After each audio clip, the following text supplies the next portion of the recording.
CBSE Class 12th board examination have become one of the most controversial board exam ever, and the common reason behind it is OSM, the on-screen marking.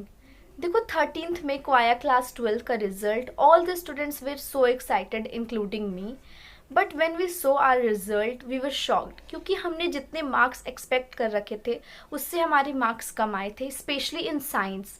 मतलब मैं एक PCB student हूँ and मैंने ये notice किया कि मुझे biology में एक्सपेक्टेड मार्क्स से कम मिले, even in my additional subject, जो कि बहुत इंपॉर्टेंट होता है, राइट.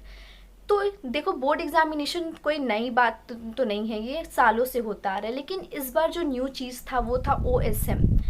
तो सीबीएसई ने इसे अच्छे माइंडसेट के साथ ही इंट्रोड्यूस किया होगा, जैसे कि ट्रांसपोर्टेशन चार्जेस से बचने के लिए, क्योंकि कॉपी को एक जगह से दूसरी जगह ट्रांसफ़र करने के लिए काफ़ी ज़्यादा चार्जेस लग जाते हैं.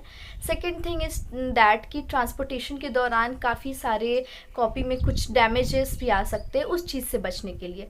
तो OSM में होता क्या है कि डायरेक्टली आपकी कॉपी जो है वो स्कैन होकर PDF फॉर्म में टीचर्स के पास पहुँच जाएगी एंड टीचर उसको डिजिटली चेक करेंगे, यानी कि ऑन स्क्रीन मार्किंग होगी. ठीक है, तो ये जो है ऐसा सीबीएसई ने सोचा था कि ये बहुत अच्छा होगा, लेकिन इसका आउटकम जो है वो बिल्कुल अच्छा नहीं हुआ.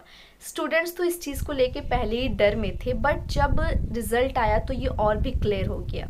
एंड काफ़ी सारे स्टूडेंट्स का ये भी कहना है कि उन्हें 15 to 20 मार्क्स कम मिले than the expected marks, which is so much.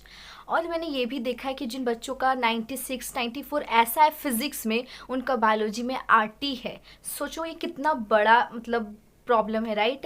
And one student also claimed that he have cracked JEE but he is not able to score even 75% in his board examination, which is so disappointing. मतलब उसके पूरा future career ख़राब हो गया, क्योंकि JEE का जो criteria है वो यही है कि अगर आपका 75% नहीं आता है बोर्ड में, देन अगर आपने JEE में कितना भी अच्छा स्कोर किया JEE का एग्ज़ाम में, आप क्वालिफाई नहीं कर सकते.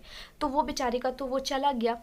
तो देखो OSM जो है वो उसके सॉलिड रीजंस हो सकते हैं जिसकी वजह से वो ठीक से काम नहीं किया. नंबर 1 हो सकते हैं बहुत सारे टीचर्स जो है वो बहुत एक्सपीरियंस्ड है कॉपी चेकिंग में, बट OSM जो है उनके लिए भी फर्स्ट टाइम था, राइट. तो मे बी वो उस चीज़ से बहुत ज़्यादा फैमिलियर नहीं थे, तो उस चीज़ में भी उन्हें प्रॉब्लम आया होगा.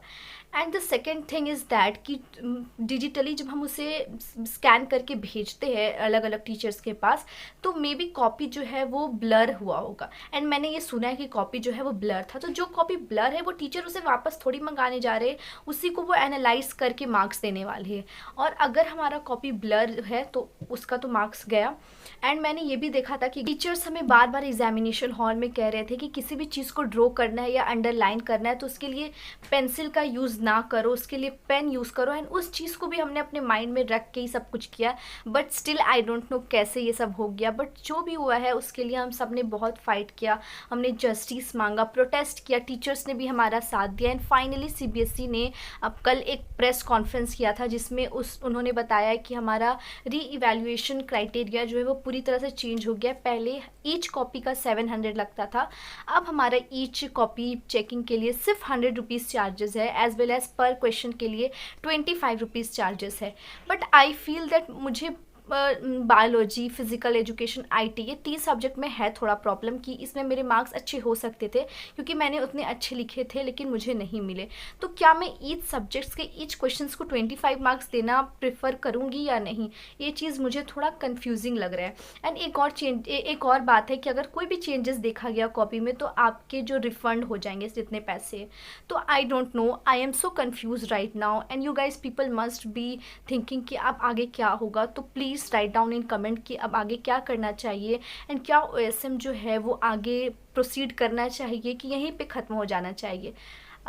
I am so confuse in this stage, but मुझे लगता है कि अगर OSM को प्रोसीड करना है तो टीचर्स को अच्छी तरह से ट्रेनिंग देना चाहिए, क्योंकि टीचर्स भी जो है वो काफ़ी सारे टीचर्स अनफेमिलियर होंगे इस चीज़ से, तो उनको पहले अच्छी तरह से ट्रेनिंग कर देना चाहिए ताकि वो बिल्कुल ही फेमिलियर हो जाए. So that's all for the video. Please मुझे कमेंट करना क्या आप लोग अपने कॉपी इवैल्यूएशन के लिए दे रहे हो या नहीं.